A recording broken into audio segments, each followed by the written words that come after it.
UP में अगले साल विधानसभा चुनाव है और उससे पहले सीएम योगी आदित्यनाथ सनातनियों को एकजुट करने में जुट गए हैं। सीतापुर के एक कार्यक्रम में सीएम योगी आदित्यनाथ ने कहा कि सनातन कमजोर होगा तो देश कमजोर होगा। इससे सनातन के सामने अस्तित्व का संकट खड़ा होगा।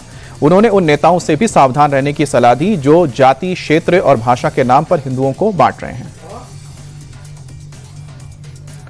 तेलंगाना के सीएम रेवंत रेड्डी ने एआईएमआईएम प्रमुख ओवैसी को बीजेपी का भगवान राम बताया। बीजेपी पर बांटने वाली राजनीति करने का आरोप लगाते हुए उन्होंने कहा कि बीजेपी के भगवान राम नहीं बल्कि असदुद्दीन ओवैसी हैं।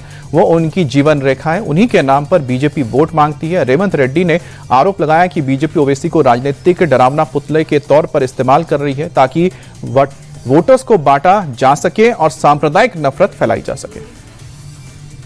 पश्चिम बंगाल की जनता उन्नयन पार्टी के चीफ हुमायूं कबीर ने एक बार फिर से बंगाल की सियासत में हलचल पैदा कर दी है। हुमायूं कबीर ने ऐलान किया है कि 11 फरवरी की सुबह 10 बजे 1200 लोगों के कुरान पढ़ने के साथ बाबरी मस्जिद के निर्माण का काम शुरू होगा। एक तरफ जहां हिंदू संगठनों ने नई बाबरी मस्जिद नहीं बनने देने का ऐलान किया है, तो वहीं दूसरी तरफ हुमायूं कबीर नई बाबरी मस्जिद बनाने पर अड़े। टीएमसी से निकाले गए विधायक हुमायूं कबीर की बेटी नजमा सुल्ताना के ससुर शरीफुल इस्लाम की 10 करोड़ से ज्यादा की संपत्ति पुलिस ने जब्त कर ली। शरीफुल इस्लाम पर ड्रग्स की तस्करी और अवैध तरीके से संपत्ति बनाने का आरोप है। पुलिस सूत्रों के मुताबिक आने वाले दिनों में शरीफुल इस्लाम की 17 और संपत्तियों को सीज किया जाएगा। हुमायूं कबीर ने पुलिस के एक्शन को बदले की कार्रवाई बताते हुए तमाम आरोपियों को झूठा करार दिया है। यूपी के हापुड़ में पूर्व मंत्री और बीजेपी नेता मदन चौहान पर जानलेवा हमला हुआ है। फॉर्च्यूनर सवार 3 से 4 बदमाशों ने फायरिंग की है। गनीमत रही कि पिस्टल में गोली फंसने से गोली नहीं चली और नेताजी की जान बाल-बाल बच गई। घटना के बाद इलाके में हड़कंप मच गया। दरअसल पूर्व मंत्री एक सगाई समारोह में जा रहे थे, तभी बदमाशों ने गाड़ी रोककर गोली चलाने की कोशिश की। हालांकि सुरक्षा कर्मियों ने पकड़ने की कोशिश की, लेकिन बदमाश मौके से फरार हो गए। पुलिस ने मामला दर्ज करके जांच शुरू कर दी है। लोकसभा में प्रधानमंत्री मोदी की सीट को घेरे जाने के मामले में अब बीजेपी की महिला सांसदों ने स्पीकर ओम बिरला को चिट्ठी लिखी है। महिला सांसदों ने विपक्ष पर सदन में जघन्य अपराध करने का आरोप लगाया है और महिला सांसदों ने विपक्ष पर सदन को बदनाम करने का गंभीर आरोप भी लगा दिया। उन्होंने स्पीकर ओम बिरला से आरोपी सांसदों के खिलाफ नियमों के तहत सख्त से सख्त कार्रवाई करने की मांग की है। पूर्व army chief general Manoj Mukund Naravane की अनपब्लिश्ड किताब 4 स्टार्स ऑफ डेस्टिनी के लीक होने पर दिल्ली पुलिस के स्पेशल सेल ने एफआईआर दर्ज की है। किताब को प्रकाश के लिए जरूरी क्लियरेंस मिलने से पहले इसी के नाम से एक टाइपसेट किताब की पीडीएफ कुछ वेबसाइट्स पर मौजूद है। साथ ही कुछ ऑनलाइन मार्केटिंग प्लेटफॉर्म पर किताब का फाइनल कवर भी दिखाया जा रहा है, जिसके बाद दिल्ली पुलिस ने सख्त रुख अपनाते हुए एफआईआर दर्ज करके जांच शुरू की है। पूर्व आर्मी चीफ मनोज मुकुंद नरवणे की अनपब्लिश्ड किताब के लीक होने पर दिल्ली पुलिस के एफआईआर के बाद इसके पब्लिशर पेंगुइन इंडिया ने सफाई जारी की है कि यह किताब ना तो छापी गई है और ना ही इसका डिजिटल फॉर्मेट जारी किया गया है। पेंगुइन इंडिया के मुताबिक पुस्तक का कोई भी संस्करण, चाहे पूर्ण हो या फिर आंशिक, और किसी भी प्रारूप में जिसमें मुद्रित पीडीएफ या फिर ऑनलाइन प्रतियां शामिल है, कॉपीराइट उल्लंघन माना जाएगा। अनधिकृत रूप से सामग्री के प्रसार के खिलाफ कानूनी कार्रवाई की जाएगी। इसरो ने चंद्रयान 4 मिशन शुरू होने से कम 2 साल पहले ही चंद्रमा के दक्षिणी ध्रुव क्षेत्र में अपने लैंडर के उतरने के लिए एक स्थल की पहचान कर ली है। केंद्र सरकार ने चंद्रयान 4 मिशन को मंजूरी दे दी है। इस मिशन के तहत चंद्रमा के नमूने लाए जाएंगे। ये भारत का अब तक का सबसे जटिल चंद्रमा मिशन होगा। भारतीय अंतरिक्ष अनुसंधान संगठन के अध्यक्ष वी नारायण ने पहले ही कहा था कि हम चंद्रयान 4 के लिए 2028 का लक्ष्य रख रहे हैं। मध्य प्रदेश में आज से 12वीं की परीक्षाएं शुरू हो गई हैं। एमपी में इस साल करीब कई लाख स्टूडेंट्स कक्षा 12वीं के फाइनल एग्जाम देंगे। राज्य में 3,856 परीक्षा केंद्र बनाए गए हैं। एमपी में इस साल 10वीं और 12वीं के करीब 16 लाख छात्र बोर्ड एग्जाम देंगे। इनमें 9,07,000 स्टूडेंट 10वीं की कक्षा के लिए होंगे। नकल रोकने के लिए फ्लाइंग स्क्वाड भी गठित की गई है। तिरुपति में मिलावटी घी से तैयार लड्डू विवाद के मामले में धार्मिक नेताओं और भक्तों ने प्रदर्शन किया है। प्रदर्शन के दौरान पूर्व की वाईएसआरसीपी सरकार के सीएम जगन मोहन रेड्डी के खिलाफ कार्रवाई की मांग की गई है। प्रदर्शनकारियों ने कहा कि तिरुमला लड्डू प्रसाद में मिलावटी घी के इस्तेमाल के लिए पहले ही सरकार जिम्मेदार थी। ऐसे में प्रसाद में मिलावट करने वाले दोषियों को कड़ी सजा मिलनी चाहिए और इसके तुरंत बाद एक फास्ट ट्रैक कोर्ट में इसका गठन करके मामला चलाया जाना चाहिए। बागेश्वर धाम के पीठाधीश्वर पंडित धीरेन्द्र शास्त्री एक बार फिर सुर्खियों में है।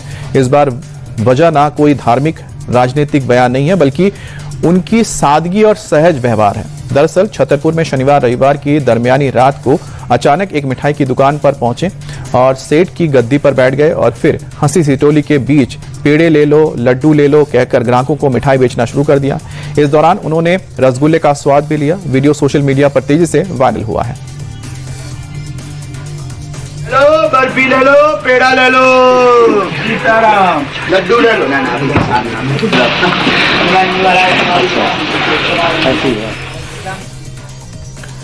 दिल्ली में गड्ढे में गिरने से हुई मौत के मामले में शुरुआती पोस्टमार्टम रिपोर्ट सामने आई है। सूत्रों के मुताबिक कमल की मौत दम घुटने और ट्रॉमिक एस्फिक्सिया की वजह से हुई है। दरअसल जब कमल गड्ढे में गिरा तो उसके मुंह और नाक में मिट्टी फंस गई और बाइक भी गिर गई, जिसके चलते उसे सांस लेने में तकलीफ हुई और दम घुटने से उसकी मौत हो गई। कमल की जांघ पर भी जलने के निशान मिले हैं, जो बाइक के साइलेंसर के कारण जला हो सकता है। दिल्ली के पीड़ागढ़ी में गाड़ी में मिले 3 शव मामले में दिल्ली पुलिस ने उत्तर पूर्वी दिल्ली से एक तांत्रिक को हिरासत में लिया है। पुलिस के मुताबिक गाड़ी में मिले तीनों मृतक रणधीर, शिव नरेश और लक्ष्मी रविवार की सुबह इस तांत्रिक से मिले थे। तीनों के शव के पास शराब की बोतल और डिस्पोजल ग्लास मिले थे। तीनों के शव पर चोट के निशान नहीं मिले हैं। पुलिस अब तांत्रिक से पूछताछ कर रही है और साथ ही पूरे रूट के सीसीटीवी फुटेज की भी जांच की जा रही है। दिल्ली की कानून व्यवस्था गर्त में पहुंच गई है। लगातार हत्या, लूट, डकैती, चोरी की वारदात हो रही है। अब ख्याला के इलाके में 14 साल के नाबालिग के मर्डर की घटना सामने आई है, जिसके बाद एक बार फिर से राजधानी के लॉ एंड ऑर्डर पर सवाल उठ रहे हैं। ख्याला इलाके में बदमाशों ने नाबालिग की चाकू मारकर हत्या कर दी। मर्डर के बाद इलाके में सनसनी फैल गई है। पुलिस ने मामला दर्ज करके जांच शुरू कर दी है। घटनास्थल के आसपास के सीसीटीवी की मदद से आरोपी की तलाश में जुटी है। दिल्ली के शास्त्री पार्क फ्लाईओवर पर बदमाशों ने बड़ी लूट की वारदात को अंजाम दिया। मनी ट्रांसफर का काम करने वाले शख्स पर हमला करके 3 से 4 राउंड फायरिंग की और करीब 80 लाख रुपए नगद से भरा बैग लेकर भाग गए। गोली लगने से शख्स घायल हो गया, जिसे अस्पताल में भर्ती किया गया है। वारदात के वक्त पीड़ित के साथ उसका साथी भी मौजूद था। पुलिस ने इलाके की घेराबंदी करके जांच शुरू कर दी है। वारदात वाली जगह से एक जिंदा कारतूस भी बरामद हुआ है। मुजफ्फरनगर के बझेड़ी गांव में मस्जिद के इमाम की छुट्टी को लेकर 2 पक्षों में जबरदस्त झड़प हो गई। मामूली कहासुनी से शुरू हुआ विवाद देखते ही देखते हिंसक हो गया। दोनों पक्षों के बीच जमकर मारपीट और लात घुसे चले। कई राउंड फायरिंग भी हुई है। गोलीबारी के बाद गांव में दहशत का माहौल है। पूरी घटना सीसीटीवी में कैद हो गई है। मौके पर पहुंचकर पुलिस ने मामला शांत कराया और आगे की जांच शुरू की है।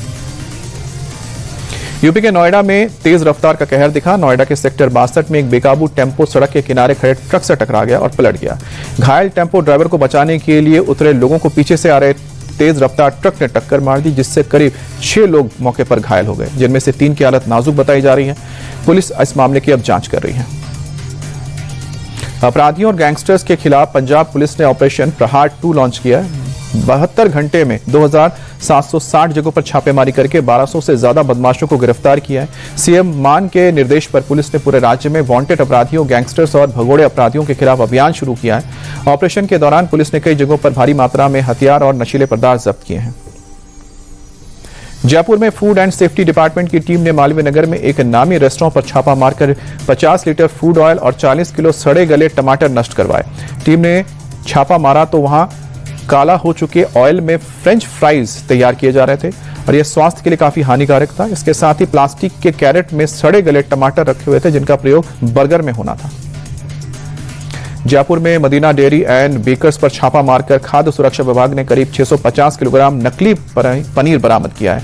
पूछताछ में फर्म के मालिक ने बताया कि पनीर अलवर से 200 प्रति किलो की दर से मंगवाया गया था। हालांकि पूछताछ में उसने यह स्वीकार किया कि पनीर को तेल और मिल्क पाउडर की मदद से तैयार किया गया था। पनीर का नमूना लेने के बाद अधिकारियों ने बरामद सभी पनीर को नष्ट कर दिया।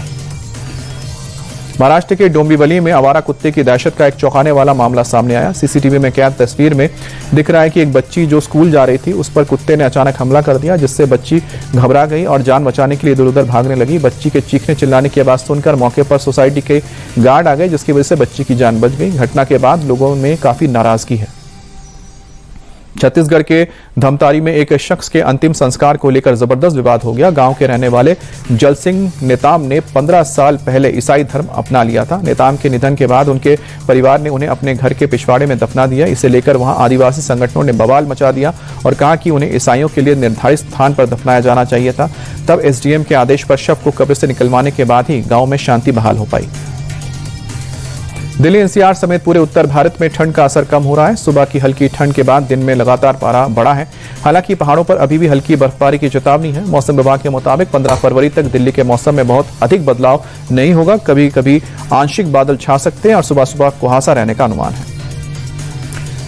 जाने माने अभिनेता गोविंदा ने एक बार फिर से अपनी पत्नी सुनीता आहूजा के आरोपों का जवाब मीडिया में दिया है। एक इंटरव्यू के दौरान सुनीता ने आरोप लगाया था कि गोविंदा ने अपने बेटे यशवर्धन के करियर के लिए कोई मदद नहीं की। इस पर गोविंदा ने कहा कि मैंने अपने परिवार के लिए राजनीति छोड़ दी क्योंकि मैं नहीं चाहता था कि मेरे द्वेष में किसी भी प्रकार से मेरे परिवार का जीवन कोई दखल दे, खासकर मेरे बच्चों पर। मैंने नाडियावाला से मेरे बेटे को गाइड करने के लिए कहा है और उन्होंने उसे फिल्म मेकिंग के अलग अलग पहलुओं को सीखने में मदद की है।